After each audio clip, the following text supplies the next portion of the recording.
할렐루야. 오늘도 서남 순복음교회를 통해서 하나님 앞에 예배하는 저와 여러분 하나님께서 축복하시고 은혜를 베풀어 주실 줄로 믿으시기 바랍니다. 다 함께 기도합니다. 살아계신 하나님, 오늘도 귀한 믿음의 사람들이 하나님을 바라보고 하나님 앞에 예배합니다. 예배하는 자리 가운데 함께 하여 주옵시고 거룩한 예배를 통하여서 주님 만나게 하시는 놀라운 축복과 역사가 있게 하여 주옵소서. 죄종의 입술을 하나님께서 붙들어 주옵시고 생명의 말씀이 증거되게 하옵시며 그 말씀 우리의 심령 속에 검과 양식이 되게 하여 주옵소서. 예수님의 이름으로 기도합니다. 아멘. 찬송가 204장입니다.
묵도하겠습니다. 지혜를 얻는 자와 명철을 얻는 자는 복이 있나니 이를 지혜를 얻는 것이 은을 얻는 것보다 낫고 그 이익이 정금보다 나음이니라.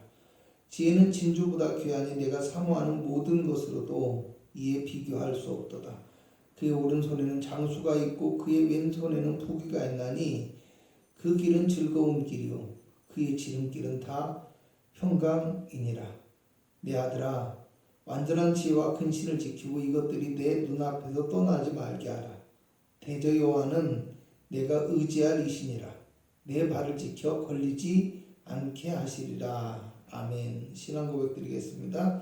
전능하사 천지를 만드신 하나님 아버지를 내가 믿사오며 그 외아들 우리 주 예수 그리스도를 믿사오니 이는 성령으로 잉태하사 동정녀 마리아에게 나시고 본디오 빌라도에게 고난을 받으사 십자가에 못 박혀 죽으시고 장사한 지 사흘 만에 죽은 자 가운데서 다시 살아나시며 하늘에 오르사 전능하신 하나님 우편에 앉아 계시다가 재리로서 산 자와 죽은 자를 심판하러 오시리라. 성령을 믿사오며 거룩한 공회와 성도가 서로 교통하는 것과 죄를 사하여 주시는 것과 몸이 다시 사는 것과 영원히 사는 것을 믿사옵나이다. 아멘. 찬송가 200장입니다.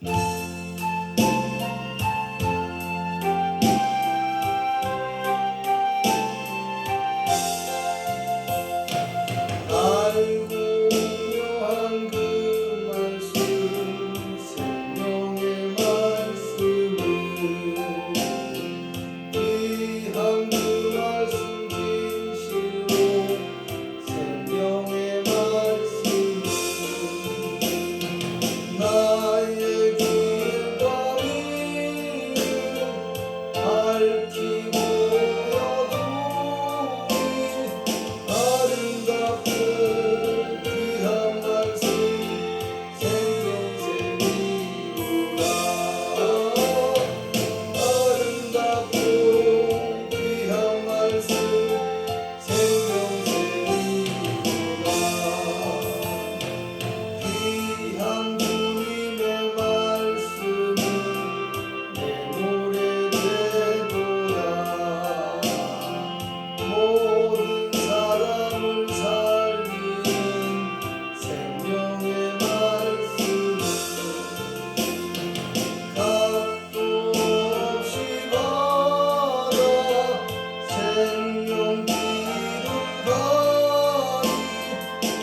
남의 용서와 평안을 골고루 주나니 가나안의 예수 말씀 듣고 복을 받네 아름답고 귀한 말씀 생명샘이로라 아름답고 귀한 말씀 생명샘이로라 아멘. 하나님의 말씀은 시편 119편 105절에서 112절까지 말씀입니다. 구약성경 894페이지 895페이지입니다. 제가 봉독해 드리겠습니다. 주의 말씀은 내 발의 등이요 내 길의 빛이니이다. 주의 의로운 규례들을 지키기로 맹세하고 굳게 정하였나이다. 나의 고난이 매우 심하오니 여호와여 주의 말씀대로 나를 살아나게 하소서. 여호와여 구하오니 내 입이 드리는 자원 제물을 받으시고 주의 공의를 내게 가르치소서. 나의 생명이 항상 위기에 있사오나 나는 주의 법을 잊지 아니하나이다. 악인들이 나를 해하려고 올무를 놓았사오나 나는 주의 법도들에서 떠나지 아니하였나이다.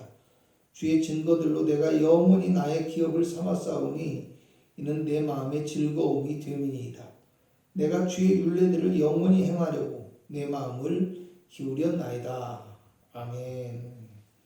할렐루야. 오늘도 귀한 예배를 통하여서 은혜가 충만하게 임하기를 주님의 이름으로 부탁을 드리겠습니다. 주의 말씀을 빛으로 삼는 사람이란 제목의 말씀을 가지고 은혜를 나누고자 합니다. 오늘 제가 가지고 있는 물건 하나를 소개하고자 하는데요. 작은 후레쉬입니다. 손전등입니다. 크기는 작지만 LED 방식의 전구가 21개가 들어있는 손전등이 있습니다. 가지고 나오려고 했는데 미처 가지고 나오지는 못해서 보여드릴 수는 없지만요. 사실은 요즘에 어디를 가나 전등을 밝게 켤 수 있고 혹시 우리가 어두운 곳에 가더라도 스마트폰에도 손전등의 기능이 잘 되어 있기 때문에 따로 손전등을 들고 다닐 필요가 없어요. 그런데 저는 지금도 하루만 어디를 가도 꼭 이 손전등을 가지고 다닙니다. 물론 어디를 가든지 빛이 있어서 따로 손전등을 사용해 본 적이 거의 없지만 정말 손전등이 필요한 어둠을 만나면 얼마나 그 어둠이 불편한지를 알고요. 또 그때는 손전등이 얼마나 유용한지를 알기 때문에 반드시 이 손전등을 소지품 속에 넣어서 가져가는 습관이 있습니다.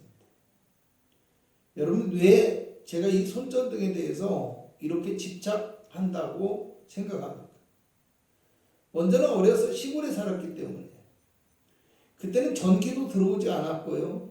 밤이 되면 호롱불에 의지해서 살던 때이기 때문에 밤이 되면 얼마나 캄캄했는지 모릅니다. 화장실도 지금과는 달라요. 그래서 집과 떨어져서 재래식 화장실이었기 때문에 아주 뒤쪽에 지어요. 냄새가 나니까. 그러니까 사실은 깜깜한 밤에는 손전등이 없으면 화장실에 갈 수가 없어요. 잘못하면 빠져요. 또 이 손전등이 사실은 스마트폰의 이 빛과는 달라요. 아주 강하게 한 곳에 집중해서 쏘아주기 때문에 어떤 안 보이는 물건을 찾을 때나 정교한 일을 하게 될 때도요, 너무나 유용하게 사용하거든요. 그리고 행여나 전기가 나갔을 때는 도움이 많이 되는 물건입니다. 오늘 본문 105절에서 시인은요, 주의 말씀은 내 발의 등이요 내 길의 빛이라고 고백합니다. 하나님의 말씀이 제 손에 들려진 손전등과 같이 시인의 길과 걸음에 빛을 비춰주어서 시인의 인생이 헤매이지 않고 온전한 길로 나아갈 수 있도록 이끌어주는 생명의 도구가 되어지고 있었다는 말입니다. 제가 앞에서 하루만 어디를 가도 꼭 이 손전등을 가지고 다닌다고 했습니다. 또 이 손전등이 배터리가 소진되기도 하고요. 자주 고장이 나기 때문에 언제나 저는 이 손천등을 그 상태를 확인하고 체크하는 습관이 있어요. 오늘 우리가 주님의 말씀이 등이요 빛이라고 하는데 말씀의 등불을 하루라도 빠뜨리지 않고 가지고 다니고 행여나 그 말씀의 빛이 어두워지지 않았는지 확인하는 습관을 가지고 살아가고 있는지 생각해 보았으면 합니다. 여러분, 제가 지금 무슨 말씀을 하고 있다고 생각하십니까? 오늘 우리가 하나님의 말씀을 정말로 나의 삶의 빛이요 생명의 능력이라고 생각하고 살아가고 있느냐라는 말입니다. 오늘 우리가 들고 있는 등불은 과연 어떤 것이고 오늘 우리가 바라보는 빛은 어떤 것인지 생각을 해보자는 말입니다.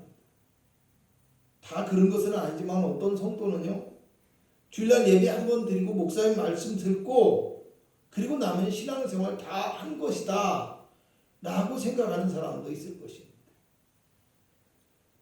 또 어떤 사람은요, 말씀을 사모하고 그 말씀을 붙들고 살아가겠다고 결심하고 고백하는데 정작 삶을 살아가면서는 다른 등불을 들고 살아가는 사람도 있더라는 것입니다. 무슨 말입니까? 돈이 등불이 되고 또 자기 힘과 능력이 등불이 되는 거예요.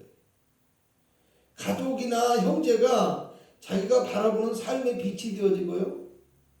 또 세상의 권력이나 어떤 헛된 영광을 바라보면서 살아가더라는 것입니다.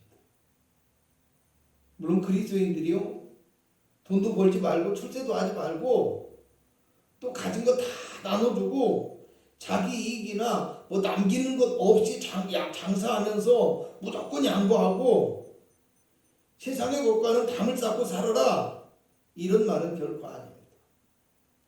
하지만 오늘 우리가 생각해야 될 것이 내가 돈이 없으면 아무것도 못할 것 같고 또 세상 힘과 능력이 없으면 망할 것 같아서 불안해하고 그래서 어찌하든지 돈도 벌고 힘을 키우려고 애쓰는 삶을 살아가듯이 오늘 우리가 하나님의 말씀을 내 삶에 있어서 반드시 필요하고 없어서는 안 되는 것으로 생각하고 또 하나님의 말씀을 떠나서는 결코 살아갈 수 없다는 사실을 얼마나 믿고 확신하며 그것을 고백하며 살아가고 있는지 우리가 생각해 보아야 한다는 사실.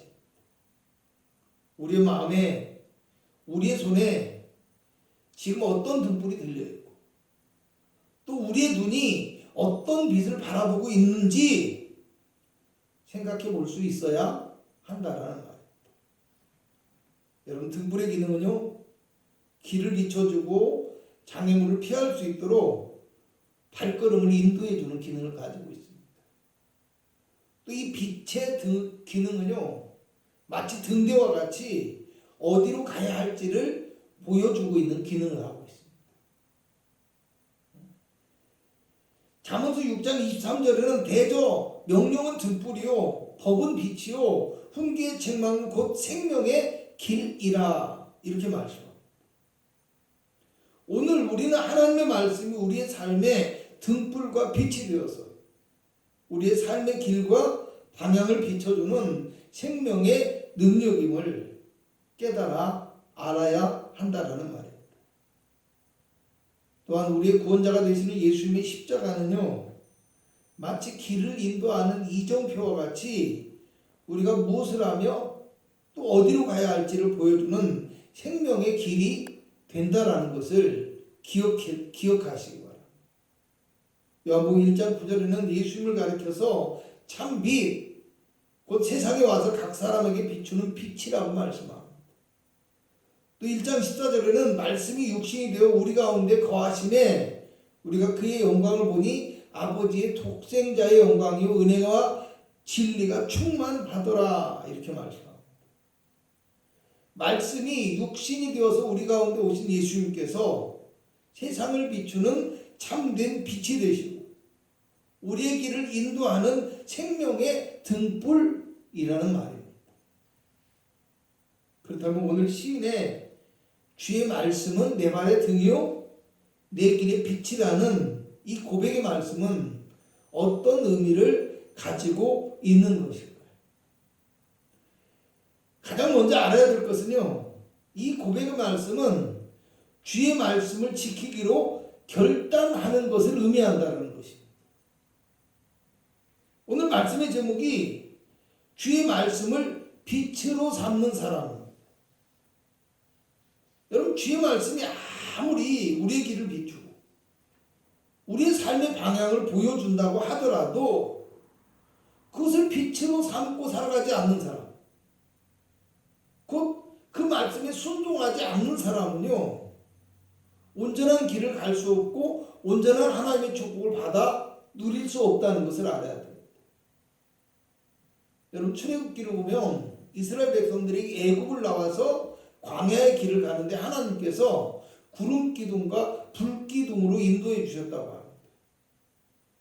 구름 기둥과 불 기둥으로 낮에는 태양의 뜨거움을 가려주는 그늘이 되고 밤에는 추위와 맹수의 위험에서 지켜줄 뿐만 아니라 이 구름 기둥과 불 기둥이 이스라엘 백성들과 함께함으로 인해서 언제 길을 가야 할지, 언제 또 머무르고 장막을 쳐야 할지, 또 어디로 어떻게 가야 할지를 알려주고 인도해주는 기능을 했다라는 것입니다. 하나님께서 이 구름 기둥과 불 기둥을 통해서. 근데 문제는 이스라엘 백성들이 하나님의 그 인도하심에 온전히 순종할 때 하나님의 도우심을 얻고 약속의 땅을 소유할 수 있는 특권을 갖게 되어진다는 사실입니다. 너무나도 안타깝게도 성경은요, 여호수아와 갈렙을 제외한 출애굽의 1세대들은 하나님의 인도하심에 순종하지 못하고 원망하고 불평하다가 광야에서 모두가 멸망하는 이런 안타까운 결말을 맞이하게 되었다고 말씀합니다. 본문 106절을 보면요, 시인은 주의 의로운 규례들을 지키기로 맹세하고 내가 정하였다라고 고백합니다. 7절을 보면 107절을 보면 시인은 나의 고난이 매우 심하오니 여호와여 주의 말씀대로 나를 살아나게 해달라 이렇게 간구합니다. 지금 나의 삶이 너무너무 어렵고 힘들지만 그래도 하나님의 말씀을 지키고 순종하기로 결심하오니 하나님 내 삶에 하나님의 말씀이 이루어지게 해달라라는 말이에요. 그리고 108절에는 주의 공의를 내게 가르쳐 달라고 간구합니다. 하나님의 뜻을 깨닫게 하시고 하나님의 길을 알게 해달라는 것. 말씀이 등불이 되고 빛이라고 했는데 여러분, 낮에는 등불이 필요하지 않아요. 무슨 뜻이냐면 우리의 인생이 어둡고 캄캄한 밤과 같은 세상을 살아가기 때문에 하나님의 말씀이 우리에게 더 절실하게 필요하다는 거. 그걸 깨달아야 알아요. 그러니까 하나님의 공의를 가르쳐 주옵소서. 말씀의 빛이 내게 비출 때 그 말씀의 빛으로 말미암아 어두운 세상 가운데 내가 살아갈 수 있다라는 거예요. 주의 말씀이 등불이고 빛이 된다라는 것은 그것이 빛으로서 등불로서 존재하는 것이 아니라 내가 그것을 빛으로서 등불로서 삼아야 된다는 거죠. 그러면 오늘 우리는 시인이 심한 고난 가운데서도 주님의 말씀을 붙들고 살아간 것처럼 밤같이 어두운 세상에서 빛이 되시는 예수님의 십자가를 바라보고 그 말씀을 등불로 삼고 살아가는, 그렇게 살아가기를 결단하는 믿음의 성도가 되실 수 있기를 주님의 이름으로 축원합니다. 또 하나 우리가 알아야 할 것은요, 주의 말씀이 등불과 빛이 된다는 이 고백의 말씀은요, 주의 말씀을 기억하며 살아가겠다는 것을 의미한다는 사실입니다. 어떤 사람들은 말씀의 능력을 믿지 못해요. 그래서 오히려 세상이 밤과 같이 어둡기 때문에 하나님의 말씀을 지키며 살아갈 수 없다, 그건 맞지 않다, 이렇게 생각하는 사람들이 있어요. 어떻게 보면 영세적이고 비관적인 사람들이죠. 신앙이 그렇다라는 거예요. 그래서 하나님의 말씀을 잊어버리고 세상의 방법과 뜻을 따라서 세상의 영광과 욕망의 길을 따라 살게 되더라는 것입니다.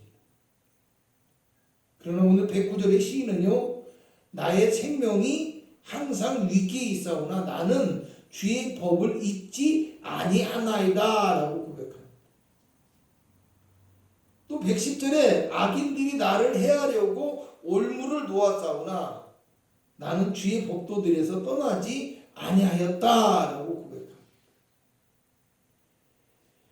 여전히 생명의 위협이 존재하고 있지만 그 생명의 위협을 느끼는 순간에도 그는 하나님의 법을 잊지 않고 하나님의 법을 행하는 길에서 떠나지 않고 있다는 말.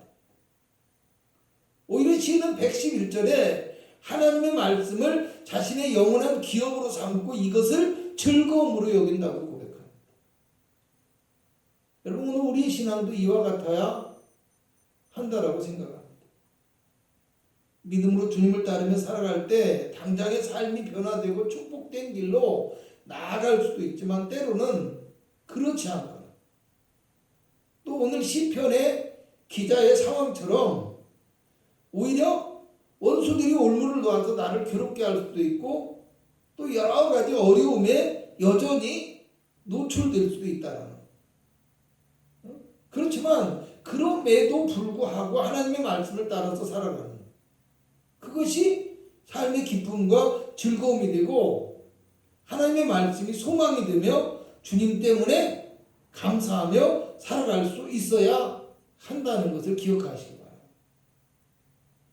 몇 번 드린 말씀인데 제 개인적인 이야기를 좀 해볼까 합니다. 저는 신학교에 들어갈 때 이 목회를 하는 길, 이것이 저하고는 너무 맞지 않는 어떤 힘들고 어렵고 부담스러운 일이라고 생각을 했어요. 그런데 어쩔 수 없이 이제 순종하며 살아가긴 했지만요, 꼭 이렇게 하는 것만이 주님의 일일까? 꼭 이 길만이 맞는 길일까? 하는 이런 어떤 불편한 감정을 갖게 되었고요. 또 목회를 하면서 이 효율적인 열매들이 보이지 않잖아요. 개척하는 게 얼마나 힘들어요. 그잖아요. 목회가 얼마나 힘들어요. 전도도 어렵고요. 그렇잖아요. 교회 하나 세우는 것이 얼마나 힘든지 몰라요. 그러니까 저 같은 사람이 목회를 하는 것에 대한 어떤 회의적인 생각, 이런 것들로 인해서 늘 불편했습니다. 내가 과연 이 목회를 하는 게 맞냐? 내가 과연 개척을 해서 이 교회를 세우는 게 맞냐? 이런 어떤 불편함, 회의적인 거, 뭐 이런 것들이 많았다라는 거. 그리고 벌써 신학교를 졸업하고 이 목회를 시작한 지 벌써 26년째, 신학교를 들어간 지는 30년째. 지금은 어떨까요? 사실은 그때나 지금이나 변하는 것이 없어요. 뭐 환경적으로 힘들고 어렵게 살아가는 거 이런 것은 제외하고서라도 개인적으로 목회자로서 살아가는 것이 마치 몸에 맞지 않는 옷을 입은 것 같아요. 오히려 목회를 내가 오래 하면 할수록 내가 목회자로서의 자질이 부족한 것 같고 목회자로서 어울리지 않는 것 같고 그래서 이 목회를 하는 것이 더 어렵고 더 힘들고 이런 생각만 들어요. 그런데요, 이 목회를 해오면서 한 가지 변하는 것이 있습니다. 주님의 은혜가 얼마나 큰지를 갈수록 더 알아가니까 또 주님의 말씀이 얼마나 귀하고 복된 것인지를 알아가게 되어지다 보니까 이제는 부족한 나에게, 정말 어울리지 않는 나에게 이 귀한 하나님의 말씀을 전할 수 있도록 하나님께서 사명을 주시고 축복과 은혜를 주신 것이 얼마나 감사한지 모릅니다. 그러니까 사명이 부담스러웠는데 사명이 감사한 상황이 됐다라는 거예요. 물론 마음에 불편한 것들은 늘 똑같지만 그 사명 주신 것이 하나님의 축복이고 하나님의 은혜라는 것을 다시 한번 느끼면서 살아간다라는 거예요. 그래서 어렵고 힘이 들수록 뭐 적당히 해야지, 뭐 요령을 피우거나 이러기보다는요, 더 많이 하나님의 말씀에 집중하게 되어지고 조금이라도 더 하나님의 말씀을 깨닫기 위해서 노력하고 목회 정진할 수 있게 되더라고요. 여러분 오늘 이 시편의 기자는요 112편에 112절에 내가 주의 율례들을 영원히 행하려고 내 마음을 기울였나이다 라고 고백합니다. 어떤 상황 가운데서도 언제까지나 또 영원히 하나님의 말씀을 따라 살아가기로 내 마음이 작정되고 내 마음이 그런 삶의 길 가운데로 기울어져 버렸다. 이제 말씀을 마치려고 합니다. 오늘 말씀의 제목을 다시 한번 바라봅니다. 주의 말씀을 빛으로 삼는 사람. 하나님의 말씀이 등불과 빛이고 예수님이 우리의 생명의 등불과 빛이신데 과연 오늘 우리가 들고 있는 등불은 어떤 것인지 한 번쯤 생각해 보았습니다. 과연 내가 바라보고 있는 빛은 어떤 것이며 또 어디에 있는 빛인지 생각해 볼 수 있었으면 합니다. 주님의 생명의 말씀을 온전히 믿고 바라보면 그 말씀을 등불과 빛으로 삼고 생명 대신 그리스도의 십자가를 따라가는 참된 믿음의 성도, 믿음의 교회가 되실 수 있기를 주님의 이름으로 축원합니다. 기도합니다. 어둡고 험한 캄캄한 이 세상 속에 살아가면서 때로는 고난과 어려움이 있고 때로는 말씀의 빛이 보이지 않을 때도 있을 수 있습니다. 캄캄한 어둠 가운데서 더욱더 주의 생명의 말씀을 사모하고 의지하고 바라보는 믿음의 성도들이 되게 하여 주옵소서. 하나님의 말씀을 주일에 한번 듣는 데서 멈추지 않고 더욱더 아침과 저녁으로 매일매일 순간순간 주님의 말씀을 듣고 읽고 묵상하기를 게을리하지 않게 하여 주옵시고 그 말씀 가운데서 생명의 길을 찾고 그 말씀이 우리의 삶의 빛과 등불이 되어질 수 있도록 주님 은혜를 더하여 주옵소서. 아버지 하나님 주의 말씀을 지켜 행하기로 우리의 믿음을 결단하며 나갈 때 하나님 우리의 아버지 하나님의 믿음을 보시고 하나님께서 우리의 삶에서 역사하여 주시어서 그 말씀이 온전히 이루어지게 하여 주옵시고 그 말씀의 능력이 이 땅 가운데 나타나는 놀라운 은혜의 역사 있게 하여 주옵소서. 고난과 위협과 어려움 가운데서도 하나님을 바라보고 하나님 우리를 축복하옵시고 우리의 삶에 하나님의 손길과 역사가 나타나게 하시되 무엇보다도 성령으로 충만하게 하여 주시어서 지혜롭고 능력 있는 성도가 되어지게 하여 주옵시고 삶 가운데서 하나님의 손길이 역사하여 주시어서 문제가 떠나가고 질병이 고침받으며 삶에 하나님의 놀라운 열매가 나타날 수 있도록 도와주옵소서. 직장 가운데 형통하게 하옵시고 행하는 일들마다 잘되게 하옵시고 사업장이 번성하게 하옵시며 성도의 지경이 넓혀지는 놀라운 축복과 은혜가 있기를 원합니다. 지금은 우리 구주 예수 그리스도의 무한하신 은혜와 우리 하나님의 극진하신 사랑하심과 성령 하나님의 충만하신 축복이 예배한 귀한 성도들의 삶과 가정과 영혼과 육체 가운데 함께 하실지어다. 아멘.